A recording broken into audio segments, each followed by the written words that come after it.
Hello. Hi. Hey, good morning, good afternoon. Welcome everyone, thanks for coming. We're all really glad to have you and glad to have our panelists. Before we get started, I just want to take a moment to give thanks for all of you being here, for bringing your gifts and your energy here together to be in community. Also just want to thank our elders, our ancestors who cannot be here with us, especially so close to the Selwyn portal, Halloween. And those ancestors that are here with us. And those ancestors that are here with us, thank you. Let's just take a moment for that.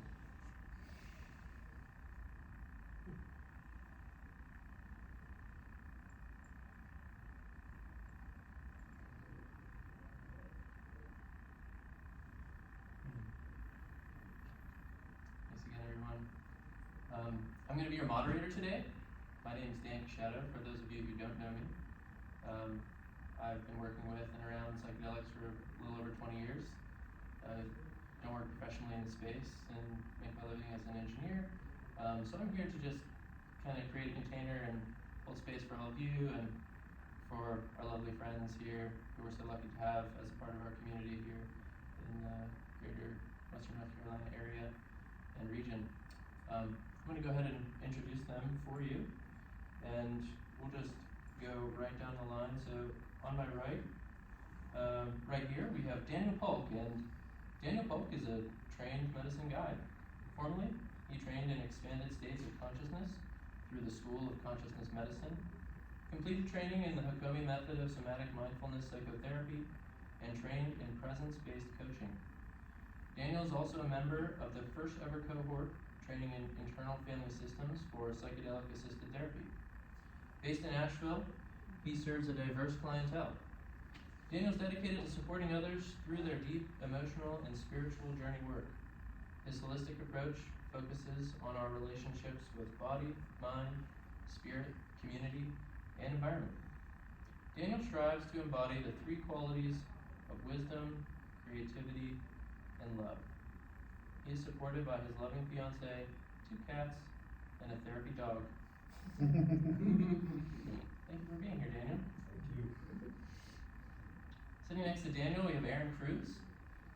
Since experiencing a life-defining psychedelic rebirth in 2008, Ehren has pursued the mindful study and use of sacramental entheogenic compounds as a cornerstone of self-actualization, spiritual growth, and servant leadership. Over the past 14 years, this path of inner discovery has evolved through a life devoted to ceremonial practice, high-performance training, transformational event curation, and psychedelic facilitation. He has facilitated over 75 high-dose one-on-one psychedelic journeys. Ehren Cruz is a third-wave psychedelic certified coach, a CTA and ICF certified professional life coach, master ceremonialist, medicine man, loving husband, and proud father of 3 lovely ladies, Aylin, Jasa, and Soren. Who I know personally, who are definitely lovely ladies. Sitting next to Ehren is Sarah Lavine.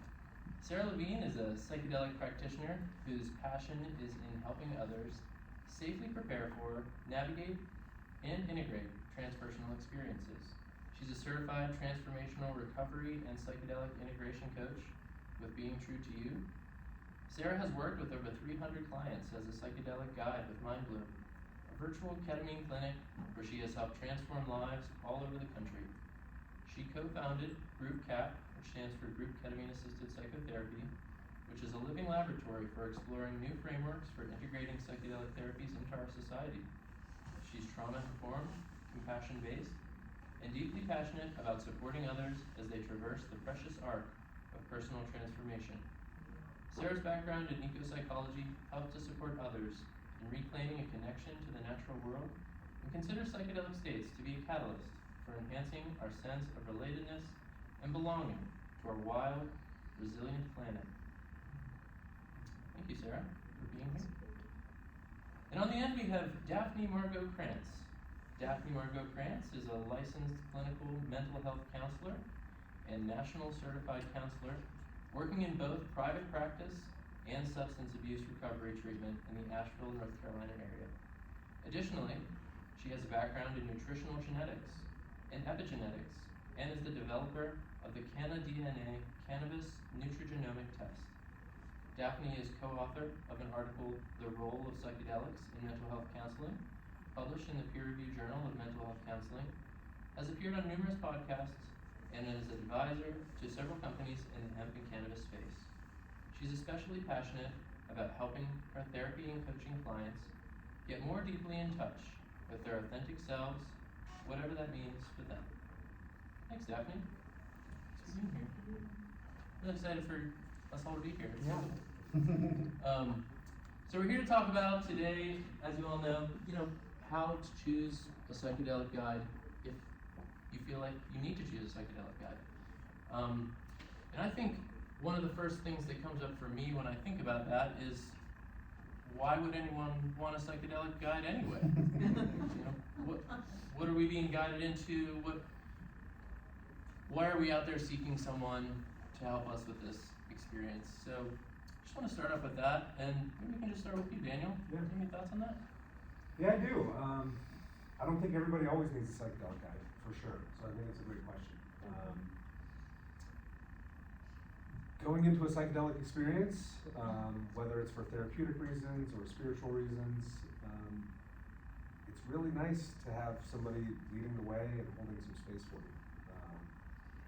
I think there's a lot of things to consider when we start talking about certain psychedelics, especially if you've been on medications for a while or just getting off or need guidance on how to do so.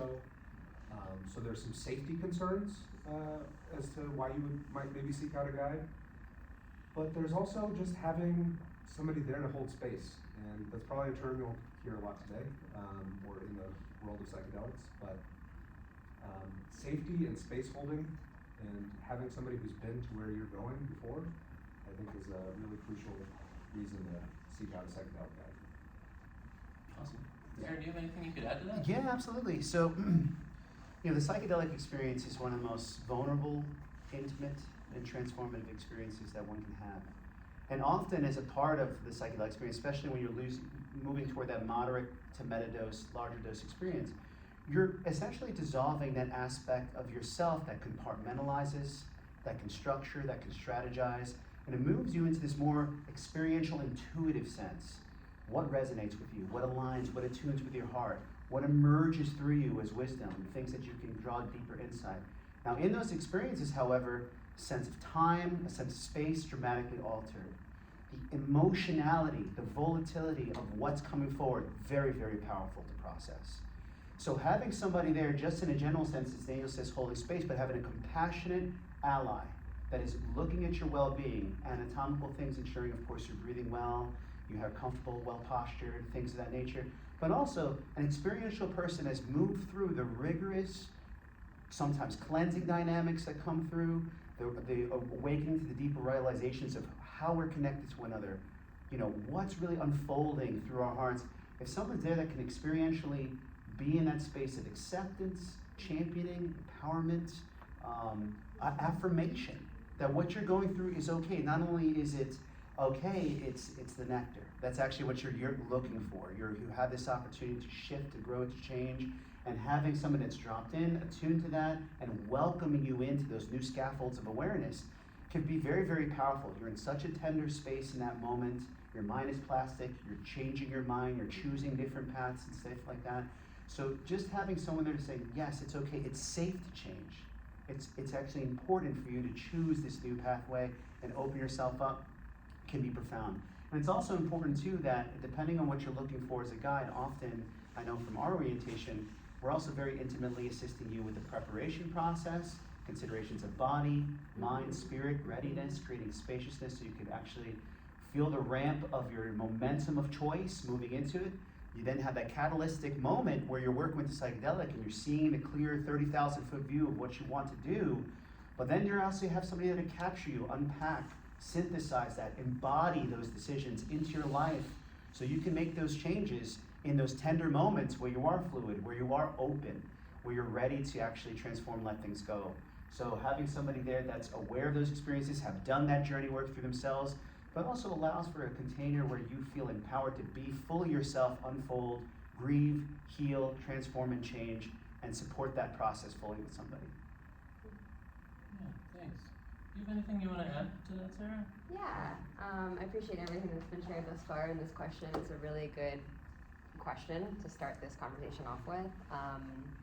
And yeah, like Daniel said, you don't necessarily need somebody to be there for you, but it is really wonderful and conducive to therapeutic experiences to have somebody there to support you through these experiences. I work with a lot of people that are kind of new to psychedelics, that really like don't know what they're in for, and some people that haven't taken psychedelics in a long time that might just need that extra support and somebody to just be there because they don't really know like what kinds of states of mind are going to emerge. And so having somebody there to support them and guide them, and even like helping somebody to the bathroom, getting somebody a glass of water, curating music. And I think about a lot of people that do work with psychedelics for the healing of trauma, and how trauma happens in relationships so often, you know, and how healing happens in relationship, and that we can have this like deeply reparative experience working with a medicine,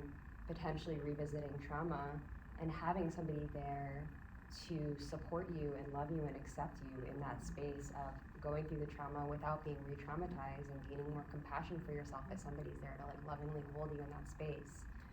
And so I think having a witness and having another person there that's like completely dedicated to you for the whole day is a medicine unto itself. And so I think it's really powerful to let yourself be witnessed in this vulnerable, highly neuroplastic state.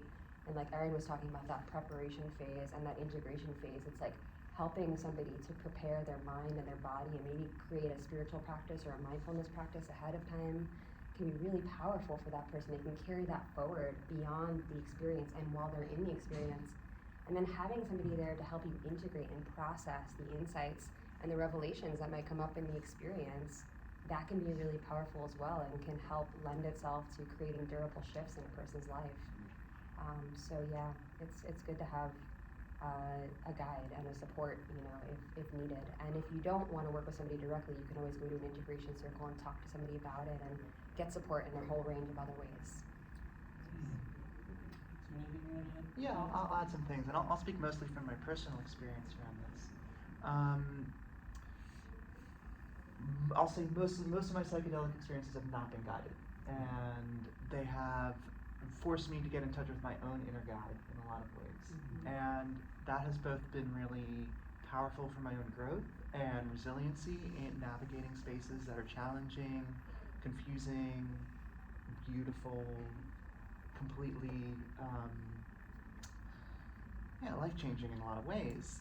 And the times when I have chosen to work with someone have allowed me to go deeper. And typically that's when I would choose a guide, is if I'm actively seeking higher doses, seeking a specific container to work through something that I know I'm intentionally approaching.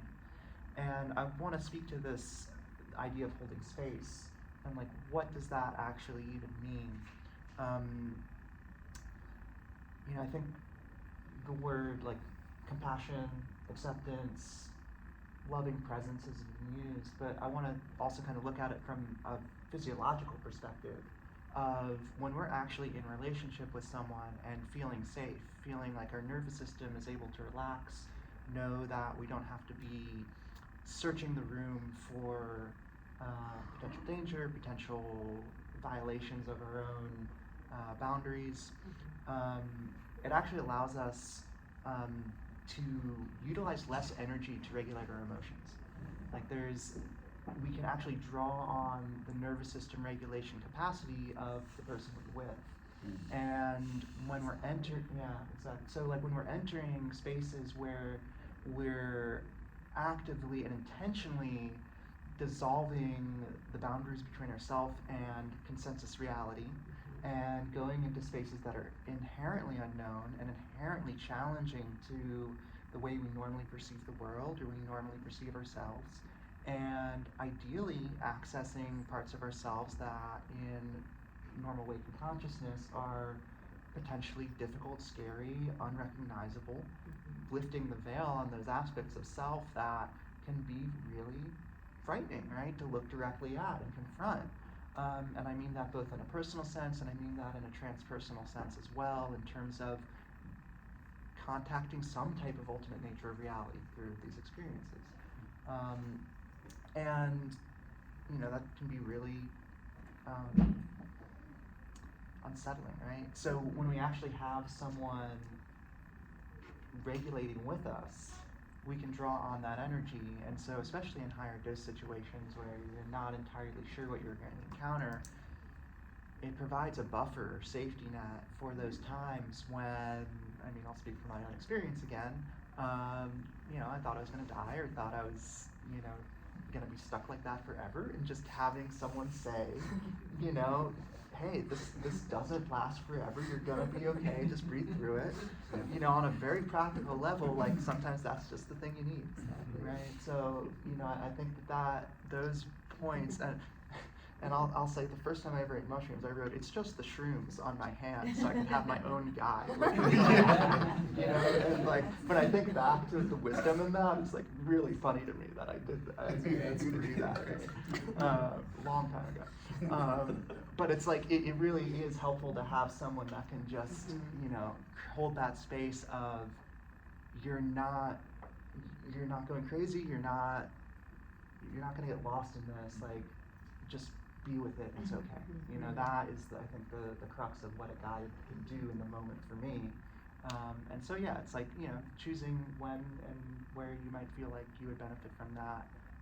And certainly if you haven't done psychedelics before, you never really know what you're going to encounter. So, you know, I think that's a really smart thing to do if you're entering that space for the first time and experimenting with something that you just don't know what you're getting into. Great, thank you.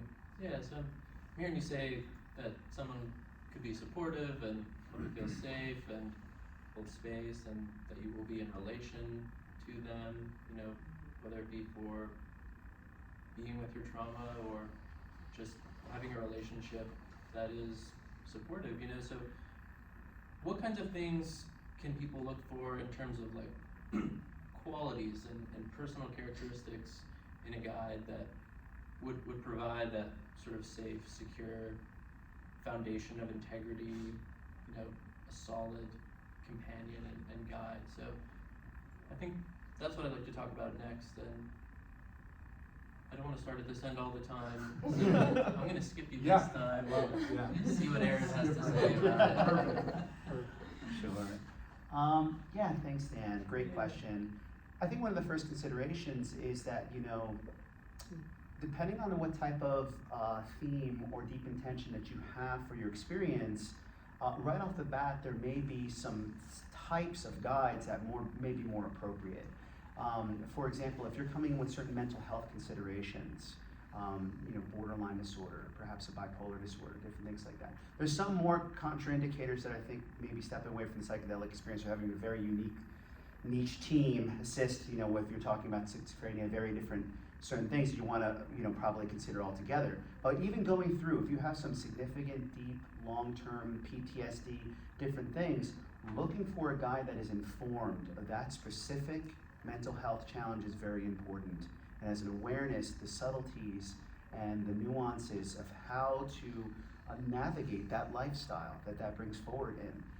You know, for certain people with, you know, that experience certain types of trauma, if you're trying to go and give them you know, a pep talk and empower them and, you know, force them through something, that's not the container that might be appropriate for that. Being very, very soft, invitational, spacious, awaiting for them to make the choices and emerge through at a pace that is healthy and safe is very important, and not everybody has an awareness of that subtlety. So in those considerations at forth, just know actually with body self-awareness what you're bringing to that experience, and being extremely transparent what medications you're working with, what conditions you're working with, different experiences that you have that might be very sensitive once you go into that space, big losses in your family, coping from addiction. These are all things that I think is first and foremost as a journeyer to be very, very transparent and open with, And then getting a very real sense of the person that I'm communicating with. How are they processing this information? Are they respecting these different considerations there? Are they asking insightful questions that is really making me feel that I'm heard, I'm nourished, I'm getting a full acceptance of myself? And then we can figure, and then from that point, then you're also looking at culture. I think it's very important looking to a cultural match. If you feel a good connection with someone, you feel that they're a deep listener, that's one of the best things of a guide. Can a guide genuinely listen? Not listen to you and plan, strategize, and say something cunning on the far side of it, but can they absorb and sit and be patient and allow your story to unfold and allow your sense of honoring the gravity of your arc of your story? Can they receive that?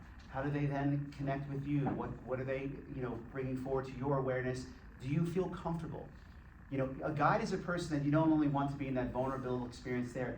You should be able to be comfortable with a guide watching your kids as you go to the store, or a guide taking care of your home or coming into your unlocked home. Like, this is such a personal connection that envision this person in some of the most deep and important places in your life. Would you trust this guy with your children? Would you trust if your mom needed assistance coming up the driveway? Like, that's the type of thing you want to feel the richness of a person's compassion in that space, above and beyond their skills and chops and certifications and wit and all those things there. I always feel is most important there. And then secondarily, if you're moving towards something more therapeutic, coping with addiction, moving through things, someone that has also some informed experience of that particular awareness is important. On the converse side, if you're looking for something spiritual, self-actualizing, well, where is this person in their own devotional practice? What is their own process of mindfulness, of daily ritual, of ceremony? What brings it so that they have an embodied essence of what they're actually helping you support in your journey? If you see somebody that you're going for spiritual actualization and they're all over the place, they're kind of disheveled, you go into the place, it's a mess, things are jumbled around, they're not feeling centered in their own self. Often exterior as well, when you're going to places as well, set is so important. Ensure that the exterior is often reflective of the interior of somebody. So if you make sure those surroundings feel safe, balanced, well attuned to your particular experience. But the biggest thing I think is also following that inner compass, making sure that that person you're talking to has this sense of a rich connection that you can unfold into trust, that you can feel a sense of growth and relationship with them, because again, this is a person that's going to hold you through a very, very deep and powerful space that you're going to have that inner compass saying that this is right, and then we can move through. Thanks, Ehren. That was really good and detailed. We could probably still add to it.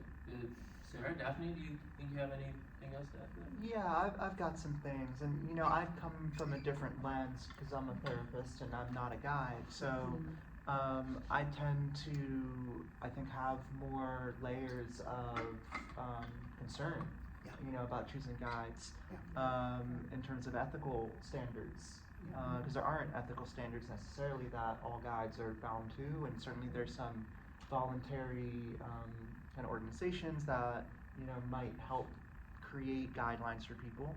On the flip side, therapists are bound by really tight ethics sometimes to an annoying extent, right? But it's also that choice that I made to go get a license so that I could hold myself to those high standards, right? So. And even within therapy, of course, there's all kinds of abuse and there's all kinds of ethical violations and sexual abuse and things that still happen. So, I think one of the most important things is vet the person you're working with. Get reviews, recommendations from people that you trust. Get a feel for them before you dive, like Ehren said, before you dive into a session with them. Like, my sense is any guy that you work with should also be doing integration or preparation sessions in terms of having some contact before. And I personally would be wary of anyone that I didn't have the opportunity to work with in a non-medicine way first, to be able to verify that this is someone I actually want to build a relationship with. And what I'll say is, like, in the same way Ehren said, like, you want to make sure this is someone you'd let watch your kids or, enter into intimate areas of your life in other ways. Build that relationship. Feel into what feels healthy. But the thing is, the problem with, if you're working through trauma, if you're working through relational patterns that historically have been abusive, people that experience those things may not have very good filters, right? That's part of the problem, is the capacity to recognize, or the lack of capacity to recognize when boundaries are being violated.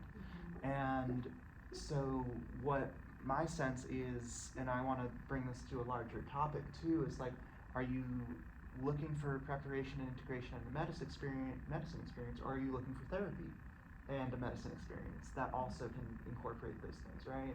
And so I think there's a real benefit to be able to parse out someone's ability to recognize what you need as a client, right? And not just say, yeah, I'll work with you because you're showing up and you can pay me some money. Like, you actually want someone who knows their limits and knows their ethical boundaries around what they can offer you if you are working through something that is heavier or working through something that's more trauma related. And there's the capacity for people to take advantage of other people in this space right now where there's a lot of interest. And I don't know if I have like a clear flow chart to how to figure that out, right? And that's the challenge. Yeah. But I want to bring that up front and say that within the guide community, within the psychedelic therapy community, this is an open question that is really important to be asking, of how do we actually discern who's right for who based on the type of work you're needing.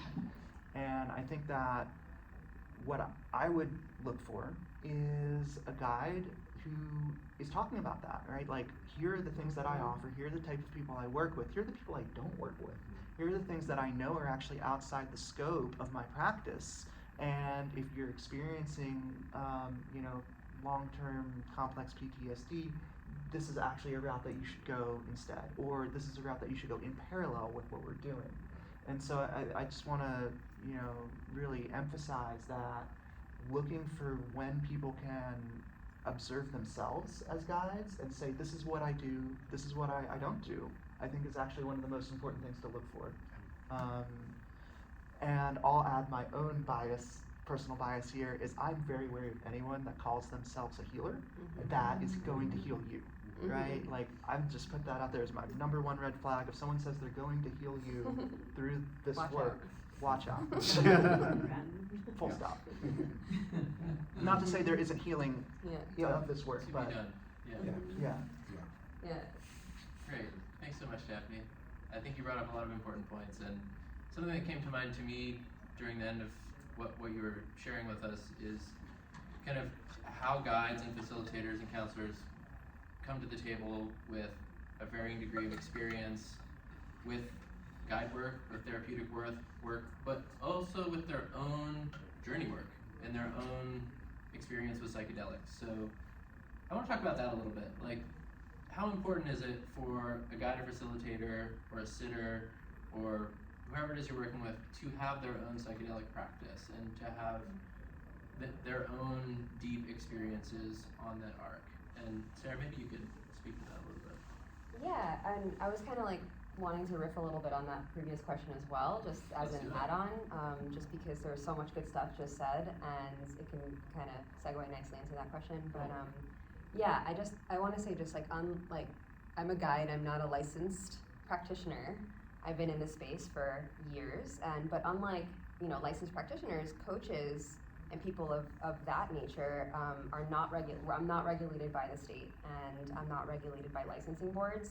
And so coaches and underground facilitators don't have that kind of standard. And so I think it is really important to ask good questions and to really vet the person that you're going to be sitting with. It is so, so important. And also underground facilitators are likely to be working with substances that might not be FDA approved. So it's also really important to know where the medicine's coming from to make sure that that medicine is safe and it's coming from a good source. And personally, if I was gonna choose a guide, I would of course want somebody that has extensive experience with psychedelic medicine. I would never, ever choose to sit with a person who hasn't done the medicine. I just think it's such an obvious thing for me. You can research about it all day and learn as much as you can conceptually and scientifically and understand what's happening. But I would love to work with somebody that has done their own work. I think that's a really important piece for me. It's have you walked through your own dark night of the soul and come out stronger, more wise? And I can sort of pick up on that and get a sense of that, and I also like this idea of borrowing a person's nervous system. And so I'm like, do I feel safe with this person? You know, can my nervous system relax when I'm in this person's presence? I think that's a huge component for me. Like, if I can breathe and feel like I'm not being judged or rushed, or like that I'm really like being listened to genuinely, then that creates a conducive environment for healing to happen. You know, for me to feel safe being vulnerable and crying and, you know, going into whatever emotional responses that I need to, you know, which I might feel ordinarily self-conscious about, but in the presence of a loving guide or facilitator or therapist, I can, you know, go through that experience and with a sense of acceptance and safety inside of my body. I'm also curious about, I would like to know if that person has a spiritual and mindfulness-based practice. Are they working on themselves, you know, consistently, regularly? That matters to me. It's important to me to know that that person is working on themselves, and that they're in their own arc of evolution. But yeah, I do appreciate people that have had their own experiences with medicine. Like, you don't have to be a psychonaut necessarily, but like, you know, there's a lot of licensed facilitators that are now going into this space wanting to explore for their own sake so that they can be a best service to their clientele. And I just think it's so important, you know, just a couple of experiences under your belt just to know how that space feels so that you can really show up in a way that's authentic. You know how that person feels. You've been in that medicine space yourself. So I just think it gives people, facilitators and practitioners, like a lot of good insight into the kind of space that they should be holding for another person as they're traversing transformational and non-ordinary states. Yeah, thank you for that. And speaking of medicine, like, do you think it's better for people to have an idea of a medicine that they want to ally with or experience before seeking guidance, or is a guide someone who might be able to kind of inform that decision? Daniel, you have any thoughts on that? Yeah. There's a lot out there now. I mean, there's the Netflix thing, there's Michael Pollan's book, there's blogs, there's 20,000 journal articles last year. Like, it's exploded. So you can find out a lot about what you want to do, and it may be important for you, if you feel strongly about doing a certain medicine, that's going to inform your decision about what kind of guide you find. Not every guide is going to work with all medicines. That ties into Sarah's point about you know, having experience with the medicine. If you come to me with a medicine that I have no experience with, I'm not going to sit with you.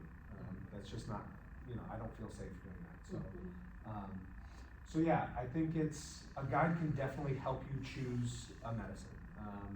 Maybe you've heard about psychedelics and trauma work. Well, MDMA works really well with that. Maybe you want to do deeper spiritual work. There's a bunch of medicines that can work with that. So, you know, a guide can definitely help inform those decisions with you. And again, it's sort of in the title, guide. He or she, they can help you decide what kind of experience you think might be most beneficial. But I would also, I think this has been said before, but like, not go to anybody who's going to tell you this is the protocol. Everybody's an individual, everybody has certain needs. There may be something that they're comfortable with, and if it doesn't fit for you, they might refer you out. But I think it's great to have a relationship and work with people as they go through that decision-making process. Thank you. Daphne, was there something you wanted to Yeah, I wanted to speak back to the should guides have done their own medicine work. Would you want to eat some food cooked by a chef who never tasted his own food? You know, that's the way I think about it. And I see this in the therapy world, I think, more than the guide world, because of the way that psychedelic assisted psychotherapies are being rolled out, where psychedelic naive therapists are wanting to get involved and maybe don't have their own experiences. And so I'm not sure how many like underground guides there are that haven't had their own experiences. That would be very alarming to me. I will say, or unless you're not. Yeah, go for it. I'm curious. Yeah. Actually. So yeah, I would. All the legitimate trainings that I know of, even though they're underground, they're required. So my training did. I think yours did. You know, so all the underground trainings that do MAPS, for example, cannot require it because they're training people to work with MDMA, and it's not a legal substance and they're all above ground, so they cannot require therapists getting MAPS training to take it. Doesn't mean there's not a lot of good MAPS trained therapists who do, Right. but that's good. And I think I'd add to the point that not only do I want a guide to have had experience, but continually have a relationship with the medicine that they're working with. I think that's a huge piece. It's tied on to, do you have a spiritual practice and a mindfulness practice? Do you continue to have a relationship with the medicines you work with? For safety, for just a deeper knowing, you know, I don't hold the belief that anybody can ever be healed. I think that's ridiculous. So I think your work is always done, always continuing and ongoing. So I think that's very important to have. Yeah, I'm glad you brought up the piece about having a relationship with the medicine. I read a book a long, long time ago by Carlos Castaneda, and he's, you know, apprenticed to a medicine man and shaman, and in that story, and this is how I came to like approach my own medicine work, but the discussion was always about having allies and working with an ally and building a relationship with an ally so that you knew who and what you were participating with and being worked on and with. So does anyone want to talk to that? Like, how do people kind of, you know, think about working with the medicine? Because I feel like our Western culture is very much like pill oriented, and it's like an object that then works on you. But in this space, I think there's room for different kind of definitions and different kind of relationships. Ehren? Yeah, I'd love to talk about that. Awesome. Yeah, so a big part of my experience has been literally, I feel, courting a relationship with the medicine over time. It's like, when you work with plant medicines, there's an intelligence there. You know, recently there was an article in Nature magazine that mycelial networks communicate through electronic impulses, and they found 50 different sentence structures, or something of that nature. Meaning that, you know, oil spills over there. Okay, we're gonna recirculate nourishment and water and mineralization to this part of the forest and shut down all the growth over here. Oh, forest fire is coming. Okay, send and accelerate the amount of moisture going across this bed of the aspen forest to this particular region to try to generate a sense of perhaps a rainfall or storm. Like, there's so much intelligence, and almost, I think 95% of plants have a mycophilic relationship where they depend upon a fungi ally or partner to get nourishment, nutrition, water through the richness of the soil into the actual plant itself. In very, very similar ways, the fungi itself works through the detritus and looks through the aspects of the body to help you release process static energy to create reservoirs of opening for new insights, revelations, or movement for your own system. So in the relationship that I found with psychedelics is that there's a subtle sacred language that occurs when you are working with the plant in relationship over time. So usually a facilitator is not just going to want to do only deep dives. They understand the mini doses. They understand a little bit more than that, more of a slightly above homeopathic, but a somatic dose that just brings you into an awareness, to your museum dose, when you're like, you know, not in there, but seeing the textures and contextualization of the world around you, feeling the differences. You know, you have a whole scaffold of different things you're working with continuously being in relationship and honoring the medicine. So a guide is not like, often people think a guide is like a Pied Piper player, and it's like, follow me, I'll bring you to the promise in a journey. It's very much not like that. A guide that's often very adept at facilitation is a person that's really creating a condition of psychological safety, spaciousness, acceptance, compassion, and deep vigilant awareness, where a person can move through an experience. They're watching subtle cues of constriction. How are they breathing? How are they moving? How can I curate this space with different music, with different sense of smell, with different encouragement to allow them to move through different processes, always inviting their inner healer, their inner sense of resource up forward so people could recognize that place within them. And that's why the experiential awareness of being initiated in the medicine is so important, because you can get a sense and a feel of when someone is in certain tender places, if they're having constriction, you know, if they're disassociating as opposed to moving through something hard. You know, like you could get a vibe or an energy for those particular spaces, and then you could help to step in accordingly to provide them with support, encouragement, you know, vision, what can be necessary to help them move through, encourage them to move through those spaces. But the most important, I think, part of this is that as Dan had pointed to, it's an ongoing evolutionary space where if someone is not deeply working on themselves as they are also facilitating, that there's going to be a disconnect from that ability to honor and recognize when somebody's moving through their own emergence and hold that place precious, hold that place of invitation. You can't be looking in somebody's eyes and say like, oh, I thought I saw this in page 67, this looks like a perinatal rebirthing experience. This is gonna get messy. You have to sit there with them and be like, yes, I have done this before. I have lost myself in medicine. I've dissolved, I exploded, and I'm here. I am back here, and not only am I here, I'm here richer, more loving, more open, and you're now here too, and I'm here holding your hand. Sometimes, the experience is very much like a doula, and then the ceremonial is like a doula, welcoming into people into new states of awareness and healing, and through your own embodied knowledge of that and connection to the medicine, you can be that support and ally for them. Thanks, Ehren. Sarah, do you have anything to? Sure, yeah. I think I love this idea of courting the medicine, what you just said of courting the medicine, and like having a relationship to the medicine as though it was a person, like ascribing personhood to it, like in an animate sort of sense, and I think the medicine acts on our psyche in a very kind of transpersonal way, that it actually does have personality, and that if we allow our unconscious to be part of this experience and like really let our dreams inform us and really give ourselves over to really wanting to learn about this medicine, then we can court the medicine. We can actually have like a deep relationship with it. And this happens a lot with mushrooms, with ayahuasca, with plant medicine. Not so much with with synthetic medicines, but I think there's a lot of potential for that to happen as well. My friend Daniel Shakin of TAM Integration, he said one of his clients said like, ketamine doesn't really have a spirit, but if ketamine doesn't have a spirit, it's more like a place that you go to. And I feel like a lot of synthetic medicines is like a place, and maybe it does have a spirit, but it's like if it's a place that you can visit, how can you visit that place with as much like reverence and curiosity as you can possibly muster, so that you can get something from this journey. And I like what you talked about with the mushrooms too, like nature is inherently relational. So I think we need to have this relationship with the medicine as though it was a person. I think that's important. And somebody recently, I do these group ketamine workshops, and recently in the most previous cohort that we had, somebody had mentioned, what is the song of this medicine? Like really wanting to lean in and ask herself, like, what is the song here? What is the song that this medicine is trying to sing to me?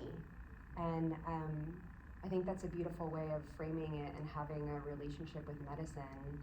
And I think it's also really great to, and Ted Riskin, who I work with in this group, Ketamine Assisted Psychotherapy, is like, I'm having a monogamous relationship with ketamine, and just wanting to learn about that medicine. And when people do ayahuasca, they just sometimes do dietas, and it's just like getting to know that medicine and cultivating a relationship and being consistent with it. It's like you understand it, you become like one together, and there's a fusion there.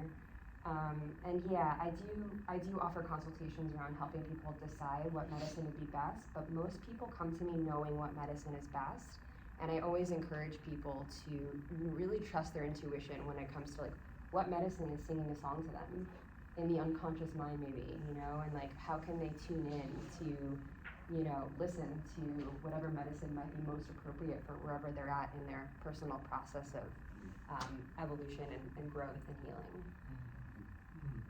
Yeah, thanks so much. Mm-hmm. And Can I add something? oh, please. Yeah. So I want to speak to this idea of relationship and thinking about the relationship we have with ourselves, and that difference between the relationship with the small self, small capital S self, and the large capital S self. And by the large capital S self, I mean kind of all that is. And the way I see these medicines very often are they clear the way to develop a deeper relationship with this larger sense of self. The way that we are able to be in relationship with a core sense of who we are and a core sense of whatever authentic self means to us, living through us in this incarnation now. And when we're talking about choosing a guide and talking about someone who has continued to do their own work, it's also talking about someone who's continued to deepen their own relationship to self. And I think I personally see this in the therapy world of like, you want to work with a therapist who's doing their own therapy consistently the entire time, for their entire life. You never stop doing it. It's not a process that you're done with. There's ever continuous layers unfolding and things that I will continue to discover about myself to the day I die. And I think you want someone who's in love with that process, right? And in love with the mystery of that in of itself, that no, I don't know everything about myself yet, and no, I can't possibly. And I think there's a reverence that can be brought to the work that hinges on embracing the fear that comes with that from your own process first, and then honoring that with whatever client you're working with. And yeah, I feel like it's ultimately about the relationship with breaking through layers of fear around discovering self in a deeper way. Finding a guide who's doing that work ongoing, I think would be the most important thing for me. So someone who is kind of allied with the mystery itself. Right, and the medicine as a conduit for that. Yeah. Someone who can be close to the eco-cosmological magic of the unknown, and contextually, like, a lot of this work has happened in a village, in a tribe, with ceremonial context, with cultural kind of foundations that in some ways we've really lost as modern, civilized, consumerist, capitalist people. And so, I mean, what role does like ceremony and ritual play in this work, if any? Does anybody want to speak to that? What do you think? Yeah. That one. This is a tricky one, because right now we're dealing with this resurgence, as you see, in a renaissance of people really wanting to invest their time and engage with psychedelics in a way that yearns for tradition, yearns for ritual, yearns for that reconnection to this sense of symbiotic relationship to the world around us, and rather like arcane or mystic orientation. Now, in times past, a ceremonial facilitator would be mentored by a particular curandero, shaman, guide, someone that's usually a wise one, oriented at the hearth of a particular village or community, and that person would very, very devotionally upbring someone through a series of different initiations in their own life. How to work as a co-facilitator and a maven of space and a steward of space, collecting the medicine, eating with it, working with dietas, being very, very refined with what they're putting in the body, how they're working with it.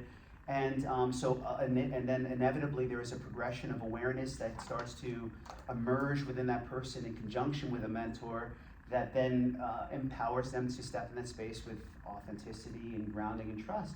But that's a very complex conversation now, because we don't have very many long-term or lineage-based facilitators within the Western model.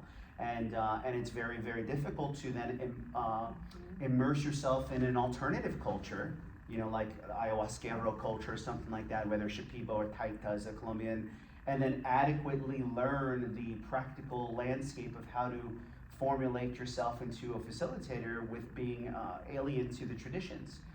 So this is a real thing. Right now we're having so many more people interested in experience than genuinely high integrity and ethical or adept facilitators that can actually handle that. So there's going to be a little bit of that gold rush effect happening right now that can be dangerous. I think a lot of what spiraled out in the end of the 60s is that there was no sense of healthy boundaries, containers, ethical ways to move into this medicine, the gravity of what it is, evolutionary impact. And so it got rather cavalier and Wild West, and then that's where mistakes and more trauma can happen and things can happen there. But with that conversation right now, I think there is this rise of a new archetype that is kind of unfolding. It's actually the ancient new archetype that I've been kind of considering there, and that's this element of a sage. And this is a learned person that through the confluence of numerous in-depth experiences, mentor relationships, certifications. It's a variety. It's actually very, very a long-term devotional practice that has all these different components. It then starts to create a wizened sense of an essence of someone that can hold this space professionally, but is not necessarily a therapist or a counselor or numerous other things. So the hard part about that is that what are those things that kind of come together to make this particular type of archetype? And that's where you have to really explore with somebody what is the lineage of work that you've been doing, and take your time. Because I can tell you, my introduction, I spending 6 years training with Lakota Sioux and being a Hermetic Kabbalist for 10 years and all these different things that don't really go on paper, but through an in-depth conversation and really kind of working together in a space, could you then see the gravity of what that skill set actually looks like in its portrayal. So that's one of the things there, is that a facilitator at this point is usually an initiate of numerous different paths and schools that can again bring you to a place of honest guidance. But that's something that really takes the time of the journey to unfold, unpack, and look at what that is. But I can say that that's going to be the most significant need that I see, is there's integration and preparation coaching frameworks. Very important that people have that full protocol, that they're aware of that, you know, how they use their medical forms, questionnaires, how they utilize their awareness of trauma-informed consent. All those things are important. But the nuance of that space itself, that really can't be trained from books, and it can't be trained from just a couple of experiences and now all of a sudden I'm ready to roll. I'm ready to have a bunch of people sharing with you. So the patience of somebody in maturing into their space is also something you deeply want to question. How long have you been working with this medicine? What is the trajectory of different things you've been working with that brought you in a place of awareness where you feel solid and safe to be of service? And don't rush that process of questioning that and feeling into your own resonance and considerations when you're connecting with somebody in that space. But this is a new frontier, this new hybrid facilitator model that, you know, is going to be more and more important how that's navigated. Yeah, thank you. I think it's about time to get some questions from our audience. Does anyone else have anything else they want to add to that before we move I to want that? to just say, like, in the sense of like ritual and creating ritual, that like, we are a displaced people. I think a lot of people feel very disconnected from even their own lineages, Yeah. and like we don't even know like what traditions a lot of us come from, really, and like what our ancestors even did, and I think that is kind of a little heartbreaking, actually. And so, but I do think that having some sort of ceremony and ritual around our use of sacraments and entheogenic medicines is important. And doing that in a way that doesn't like culturally appropriate, and that really honors your own path, your own belief system, and that's, unique to each and every one of us, I remember Dan texted us last night. We have like this thread on Signal, and he was like, is everybody okay if I bring an altar to the space? I'm like, yes, bring an altar, because I want to anoint the space and make it feel alive and meaningful, because that's what it feels like. And if we can create space like that, like, that's beautiful. Nobody owns that process. Like, anybody can create space, and like create meaningful aspects to the space that we inhabit. And bring in like bring in the elements of the natural world even, like, I feel like that's something that belongs to all of us. So that people are hungry for that, and like, if you're gonna work with that medicine, like, do it in a way that feels meaningful. It doesn't have to be like super spiritual, but meaningful, mindful, mindfully curated. Yeah. Great. Thanks so much. I'll add something real quick to Okay. that. Like the idea of having a ceremony or having a ritual that's not connected to other rituals in life. Like, okay, that can work, but I feel like for the maximum relational benefit and capacity and growth, it's like I personally would love to see more daily rituals being tied in to larger rituals, right? So like the actual practice, not just of going and doing a medicine ceremony or ritual, but having something that is a daily practice, is a daily expression of relationship to something larger than oneself. And how that actually gets interwoven in the same way that any indigenous culture that's using plant medicines, it's not just that one time and then they're done for the year. It's like, no, this is an extension of the rest of the way of life. And so thinking about how that actually gets interwoven into a larger sense of interconnection and relationship is kind of where my mind goes as a larger holistic process. Yeah. Integration, super important. So Yeah. So I'd like to just open up the floor for you folks. If we've just been kind of talking at you for a while, but does anybody have any questions that they'd like to talk more about now? Yeah, sure. I got several. I'll start with maybe one or two. Thanks for being here. This is awesome. I'm new to psychedelic space. Twice with psilocybin, 5 years apart, once with marijuana. And I'm curious, is there a legal way to do psychedelics for spiritual reasons, that has nothing to do for somebody who doesn't have a mental health disorder? Yeah. Oh, okay, awesome. And then, Is the short answer. and then secondly, I've heard of ketamine, and I don't know anything about ketamine, so what is that for? If there's a specific thing it's used for. Well, ketamine is a legal psychedelic that can be worked with currently. So that is one way that you could work with psychedelics legally because it is FDA approved. It was originally FDA approved as a surgical anesthetic. It was as like as an anesthetic medicine, and it's used in like medical procedures still to this day, and it's super safe. It's like even given to children, and it was later discovered that it also has all these psychiatric, psychological benefits. Probably the most prominent being that it's a very fast-acting antidepressant and really powerful anxiolytic, and it really helps people to change very regimented ruminative thoughts and beliefs and maladaptive behaviors pretty quickly. So it has this really high potential for neuroplasticity and inducing neuroplasticity, and I would argue that almost all psychedelics have that potential to create neuroplasticity and just this potential for opening and growth and discovery. And there are places where you can take mushrooms legally, like in Jamaica, there's retreats that you can go to there where you can legally work with. Yeah, in the U.S., we're really just looking at right now ketamine and cannabis being the two legal psychedelics that are available in some places around the country. Ketamine everywhere, and there's new models for how it's being worked with, for one-on-one treatment as well as in groups. But we're looking at like MDMA being legal in like a year or so. Probably. So that's going to be FDA approved really soon. So that's going to be legal soon. And what about hopefully Oregon? mushrooms. Aren't mushrooms Yeah. legal in Oregon now? They are. They are. Yeah, Oregon, there's DC's decriminalized. Yeah, there's a lot of Santa Cruz. yeah, a lot of Minneapolis. different municipalities. That's what I was looking for. As an immigrant, I Yeah. think it's important to know that one should not be openly admitting to such things unless it is federally legal. Okay. Yeah. Because because that can get you in trouble. Sure. Yeah. We also have like Santo Daphne and stuff like that. That's Yeah, a good there's option. certain I didn't churches. follow that train of thought. Okay, sorry. There's a few municipalities that there's legal decriminalization, which means they're just not prosecuting and enforcing the actual laws in place. Those are DC, Oakland, Santa Cruz, Denver. Denver, Oregon, Minneapolis. all of Oregon. So there's a lot there, and Oregon's actually implementing legal psychedelic assisted therapy protocols, and so that's going to be the first state that's sort of rapidly taking psilocybin and MDMA and putting it into a legal framework used in therapy.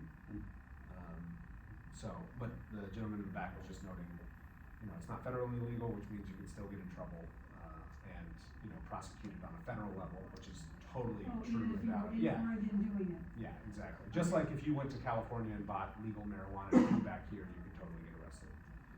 But not if you did it in California.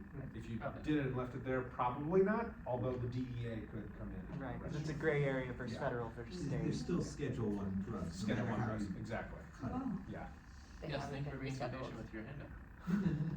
Me? Yes, ma'am. Cool, yeah, so, just, I don't wanna overstep my bounds here, because obviously I'm an audience member, but in response to your question, is there not also, several, places where it's legal to take like ayahuasca in a religious setting in the States? Yeah, I think A Daphne few is. places, yes. Yeah, the Church of Santo Daime, and I think the Native American Church has it for peyote, but usually within their indigenous context.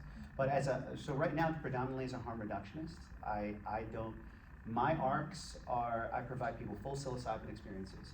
However, they take the risk assessment of providing their own compound. So they find and source their own compound, which, you know, there's so many different avenues of that even online at this point, of providing that. So you are taking a risk legally of acquiring your own compound, but then people come to my particular space and I provide them the full arc of experience. Now in that particular, now I can say, I'm part of the Association of Entheogenic Practitioners, which is this group of lawyers out of DC who track Google to the nines as to who is being prosecuted for being a facilitator in service of compounds right now. It's almost non-existent. There's so little emphasis on people that are actually supporting people through psychedelic experiences in a professional setting that it's almost non-existent. Now you will see certain large ayahuasca operations, they are seizing a lot at the customs of the border of the product for that and different things that are happening there. But within most settings, then there's just a huge relaxing. So, but it does come upon the journeyer to decide their own risk tolerance and their own willingness to toe this gray space and area. But as a part of the service, I'm seeing people all the time, outwardly so, publicly so. I'm a part of a national organization that does harm reduction psilocybin journey. That's what we do. But the legality then is it comes upon the client, and if you want to work into that space and see, and navigate and see the best you can do. Cool. Thanks. Yeah, sure. What, I got a concern for the gender thing. So, like, I had a journey once and my guide was a female and I'm very comfortable with a female. What do you guys do to keep yourself safe and the client safe?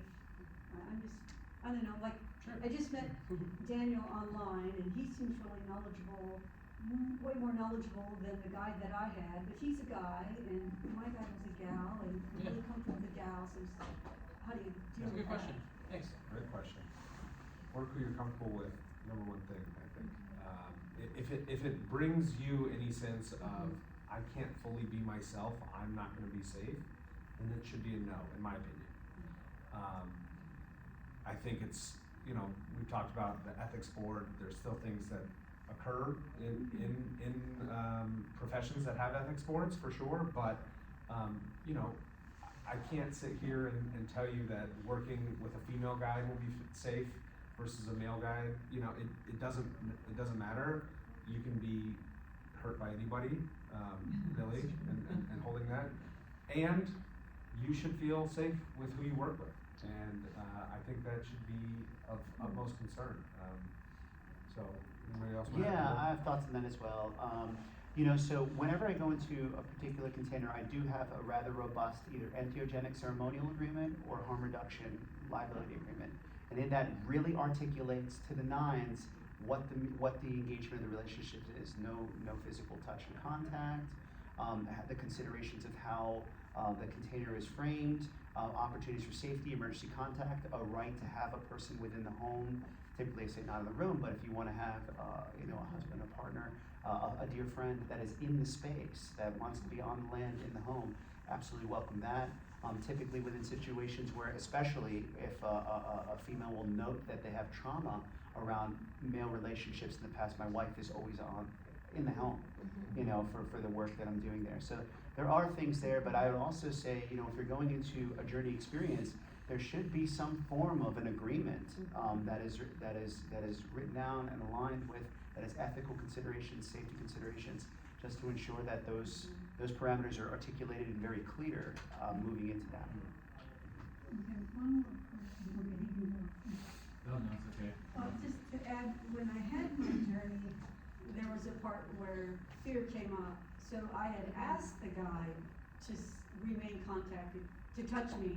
She was at my feet because of fear that came up with me. So what do you do if you then have a client, so male versus female? It's per invitation, so in those circumstances, per invitation. But then there's also parameters of things that I would not, like holding a hand is fine.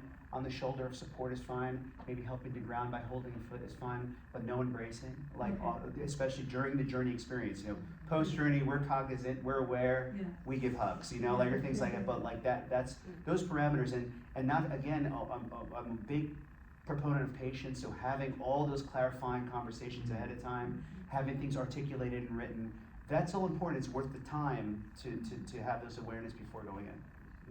Yeah, and I'll add too, just in terms of back to the question around like what qualities or red flags do you want to look for? You really want to look for someone who's having those conversations, and someone who isn't just going, oh yeah, we're just going to see what happens, right? We're just going to follow the spirit of the medicine in the moment, and if we, you know, if it, right, you really want that level of attention to those types of dynamics.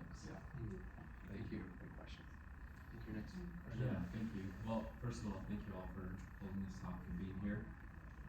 So my question is about how y'all feel about working with a guide, a trained guide, versus having a friend, a close friend, sit for you. This has come up for me a lot because I like super appreciate that there's availability of trained guides that have like done the work and are intentional about it.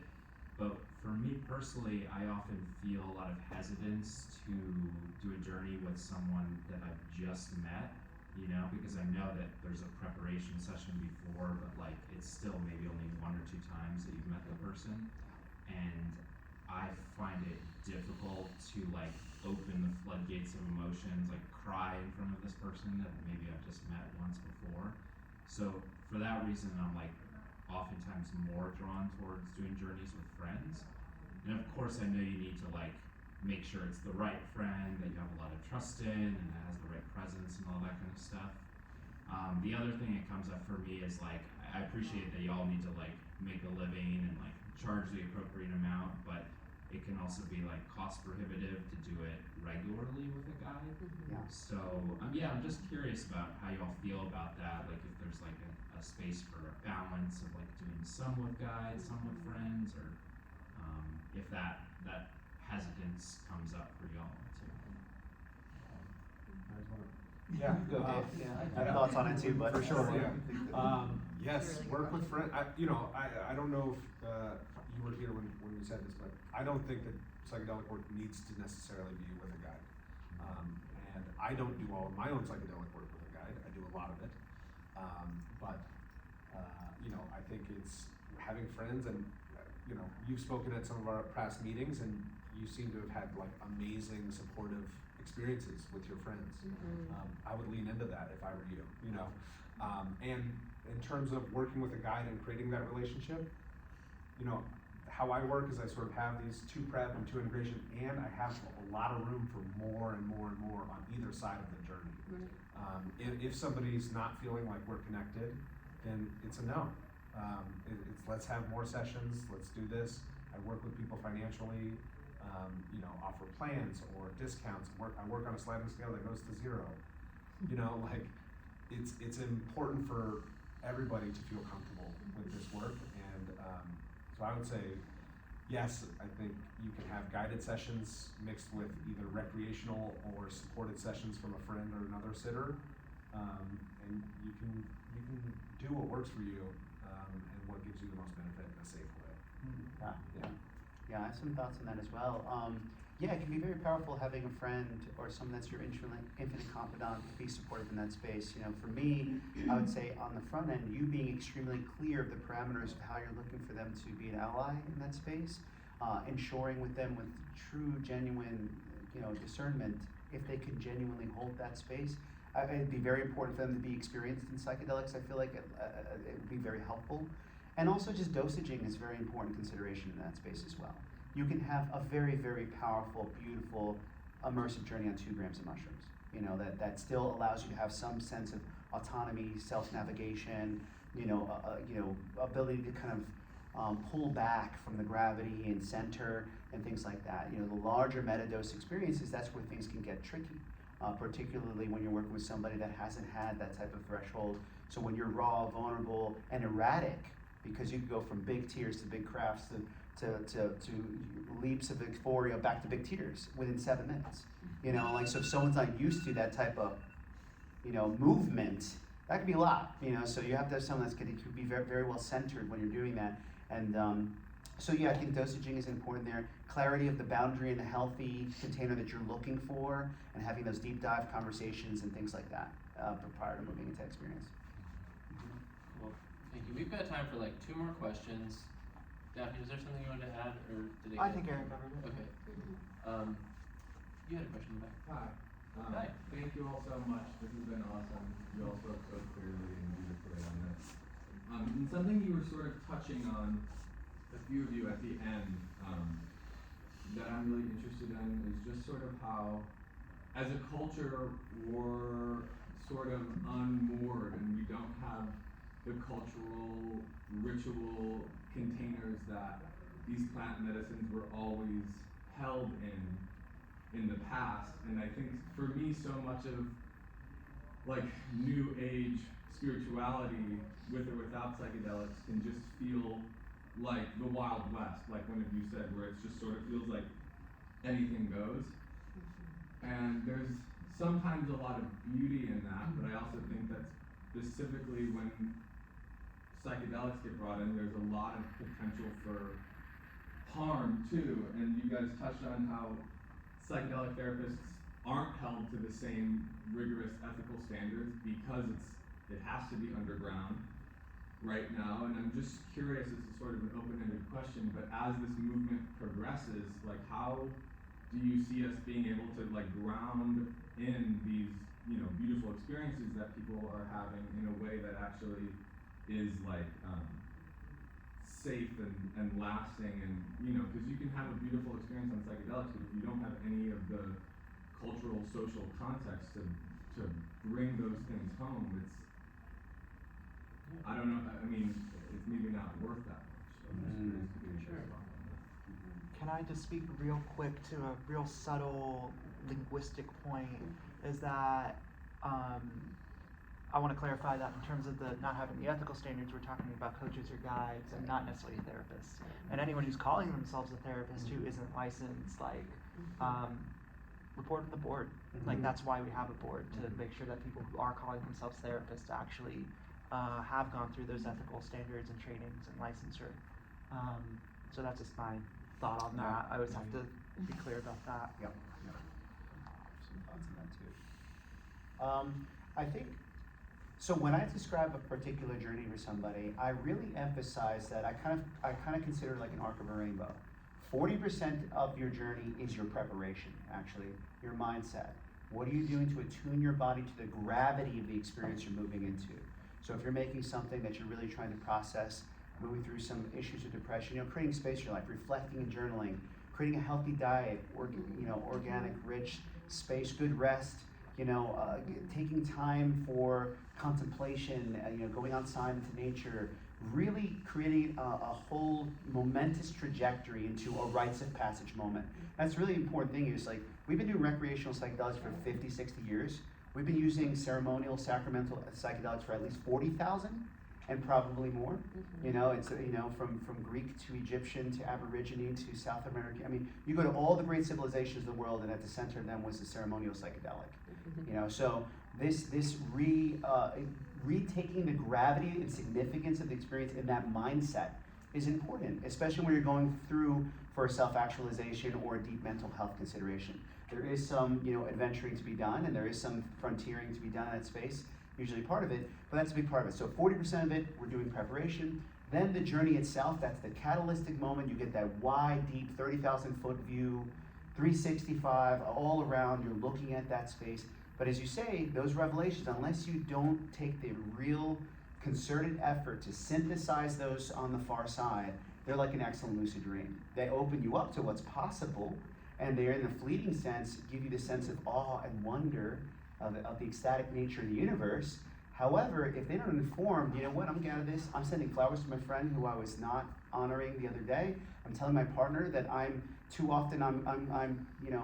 telling them, critiquing them, but I'm actually talking about me, but I'm seeing it in them, so it's actually me. Like all these things that you are coming through, make those actions, quickly on the back end, do it in a supportive way.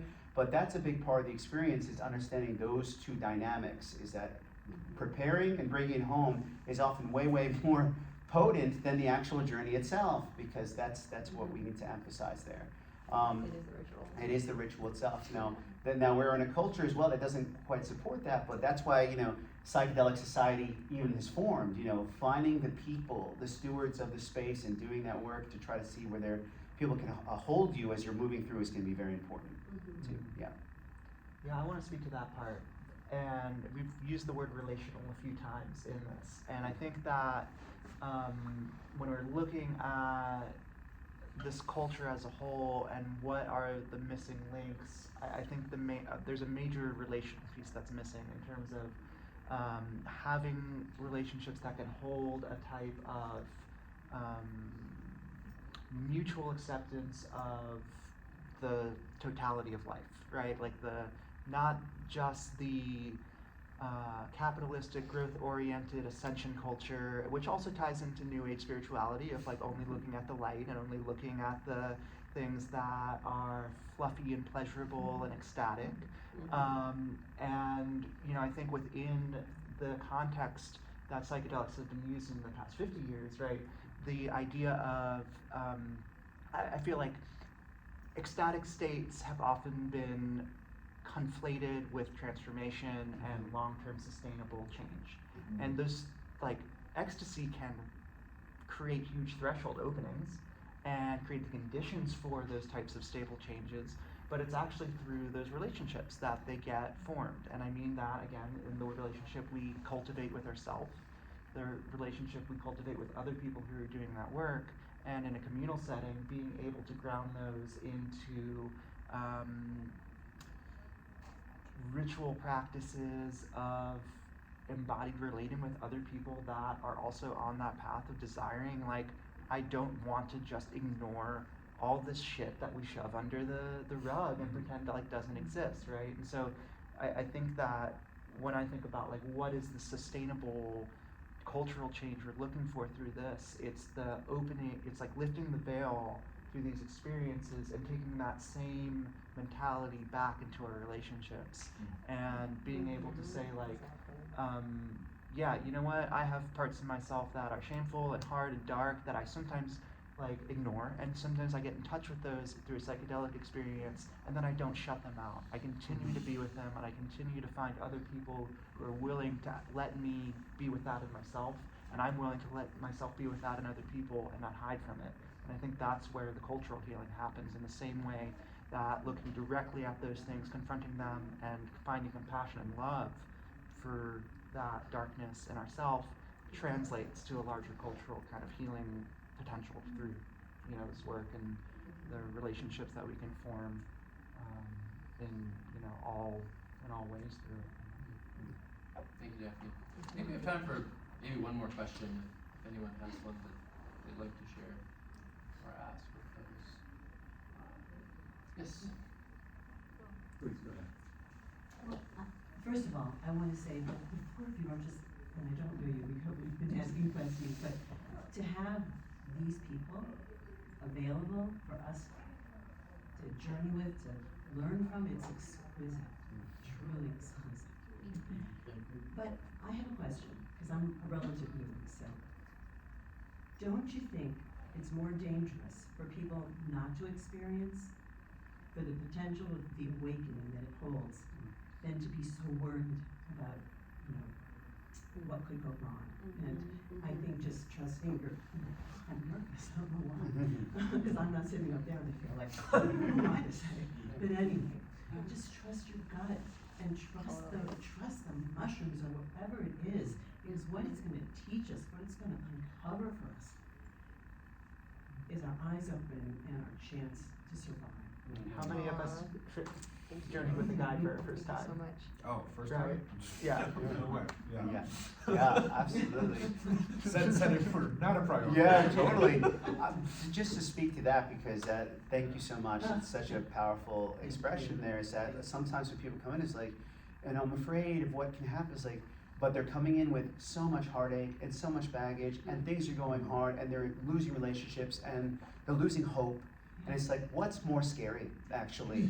That, In reality. what's happening right here, or the chance to see things differently and open your heart and explore and trust that you're greater. Yes. You know, because that's the thing, the mushrooms don't teach us too many new things. It's often a space of remembrance, deep recognition. When you're a child and you wake up out the door, you weren't worried about X, Y, Z. You had the sun out and the world in front of you and adventure to be had, and you were wondrous and curious.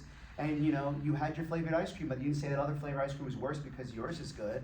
You accepted people, you accepted difference. And so often that's what it does. It's like we're a child of this world, we're tribal by nature, we connect with one another, we form relationships, it matters. And it can be that simple. And then everything else that comes into it from that space is, you know, things we navigate, things we learn and grow from. But that's a big part of the psychedelic experience, is that it almost shock paddles you back into that state of origin awareness where it's like, I am okay, I am enough, I have all I need actually here. Things got messy, I forgot myself, I lost myself along the way. Okay, now I know where my center, my compass is, my due north is, and now let's start to pick up the pieces and let things go to align that. But it's much more scary to keep on the neuroses and the where-to-go lost culture that we have than it is to take that chance to open the heart and find yourself. Yeah, I kind of feel like we're the children of the mushrooms. You know, taking care of us. False Stamets would agree with you. Yes. They've been here for so much longer than we have, actually. They do have a certain wisdom. They do. Certainly, they know how to Yes. survive. Yeah. They really do. And to break things down and turn it into something new. That's right. That's really helpful. Great composters. But I just want to say real quick that it just takes courage to do this work. Mm. You know, and so it's not for the faint of heart, and it's also just for people that are really wanting to get to know those parts of themselves, you know, that they've exiled. They've put in a place where they don't want to look at it or see it, and they know that's where their healing is, but that can be scary to go there, you know. And so everybody has their own process and experience of readiness to go there. Yeah, and I commend everybody that's willing to do this work. Great work. It's really amazing. Yeah. Courageous hearts. Thank you. Sarah. I think one more question. Just real quick, Yeah. I set up a camera and recorded I want to ask consent, sort of, I can delete it if it's not okay, but I have a friend that wasn't able to make it, I just wanted to get a film of this to share with him, and I can just keep it, you know, that's okay. I'm ultimately comfortable with that. I'm recording specifically just us Yeah. So am in I. the front over here, which I'll release as well. Yeah, if it's okay, I can delete mine, maybe you could share that with me. I'm happy to share that. I just can't speak for the collective of collective consent, so that's why I didn't do I just that in wanted the to back of the room. Put that out there, so I wasn't doing it like on the slide, I just wanted to ask. Okay. Totally. Thank you. Appreciate that. It's okay with me Yeah. if you keep it. Yeah. If anybody has a problem being recorded, can you just raise your hand? That's totally fine. Cool. Okay. Thank you. I'll make sure, I'll get rid of it. Okay. Yeah, Thank you so much for asking. I'll upload this and we'll share it through the meetup and everything like that as well. Yeah, absolutely. Do you guys have your business cards with you? That you can Some share? of us do, I'm sure. I do. You have some, so yeah, and so if you want to wrap up, we could. Yeah, I'd like to wrap up. I just want to let everyone know there's a donation jar over there to help pay for the theater and for other Psychedelic Society events. And if we don't have cash on us, what are other options? We do have a Cash App that I could send you or show you the link on the phone. And if they don't have a Cash App? Could Venmo, but I don't have one set up because the only way I can set up a second one is a business one, and they charge for that. So Okay, Yeah. alright, noted. yeah, I And just no didn't want worries to take if it you into don't my have- personal. Yeah. Yeah. Also, yeah, totally cool. Okay, thank you all for coming. Thank you all for being here and sharing your gifts with us all. I know I learned a lot. I'm Yeah. sure we all learned a lot together.